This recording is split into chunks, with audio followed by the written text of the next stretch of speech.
హల్లెలూయా. మనందరం కూడా ప్రభు సన్నిధిలో ఉన్నాయి. ఈరోజు చాలా శుభదినం. ఎందుకంటే నేను చాలా చిన్నప్పుడు కూడా చాలాసార్లు చర్చికి పోయేవాను. ఫ్రెండ్స్ ఉన్నారు, హైదరాబాద్ ఆర్టీసీ క్లాస్లో ఉన్న చర్చికి కూడా వెళ్ళాను. ఎందుకంటే ప్రభు అందరికీ ప్రభు, అలాగే దయామయుడు, కరుణామయుడు. అలాంటి ప్రభు సన్నిధిలో మనందరం కూడా ఈరోజు కలవడం చాలా శుభదినం.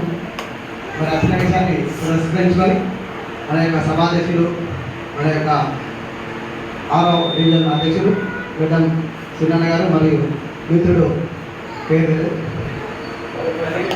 అదీర్ గారు మరియు మన యొక్క అతిథి, అలాగే మన పాస్టర్ గారు, మన కుటుంబ సభ్యులందరూ కూడా ఈరోజు భారతదేశం మొత్తం చాలా వేగంగా ప్రయాణం చేస్తుందని చెప్తూ ఉంటాము. మరి దేశం అభివృద్ధి చెందాలంటే ప్రజలు అభివృద్ధి చెందాలి.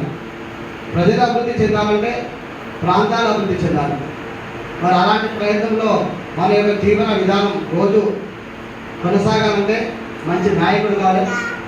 మనం ఏ విధంగా అయితే ఒక దేవుడిని నమ్ముకొని మన జీవితాన్ని కొనసాగిస్తున్నామో, ఈ ప్రపంచం నడవాలన్నా, ఈ ప్రాంతం అభివృద్ధి చెందాలన్నా ఒక మంచి నాయకుడు కావాలి. అలాంటి నాయకుడు ఎలా ఉండాలంటే మన యొక్క వారసత్వం ఉండాలి. వాళ్ళ పేరు చెప్పినా కానీ, వాళ్ళ ఊరు చెప్పినా కానీ, వాళ్ళ వంశం పేరు చెప్పినా కూడా ఒక వ్యవస్థ ఉండాలి. అలాంటి నాయకుడు ఈరోజు మనకి గడ్డం వంశీ రూపంలో మన యొక్క పార్లమెంటు అభ్యర్థిగా పోటీ చేయడం జరుగుతుంది కాంగ్రెస్ పార్టీ తరఫున.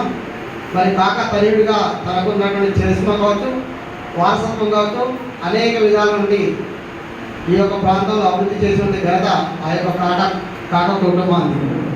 కాబట్టి మనందరం కూడా ఈరోజు కాక కుటుంబం నుండి వచ్చినటువంటి గడ్డ వంశీ గారిని అత్యధిక మెజార్టీతో గెలిపించి మరి మన యొక్క ప్రాంతాన్ని అభివృద్ధి చేసుకోవాల్సిన బాధ్యత మనకి ఉంది. ఎందుకంటే మన ప్రాంతం అభివృద్ధి చెందాలంటే మన నాయకుడు, గతంలో చరిత్రలో నాయకుడు గెలవాలి. మరి ఎవరో గెలిపించి మనకు తెలియని వ్యక్తులను మరి చూపించి మనం మొక్కంటే కూడా మొక్కలేదుగా. అంటే మనకి న్యాయం జరగాలంటే మన ప్రాంతం అభివృద్ధి చెందాలంటే ఇక్కడ ఎఫ్సీఐ కూడా గడ్డం వివేక్ గారి యొక్క చొరవతోనే ఎఫ్సీఐ రూపొందింది. గతంలో సింగరేణి ప్రాంతం కూడా ఈ యొక్క ఇప్పుడు ఉన్నటువంటి అభివృద్ధి ఏదైతే ఉందో దానికి మూల కారణం గడ్డం వెంకటస్వామి గారు. అలాంటి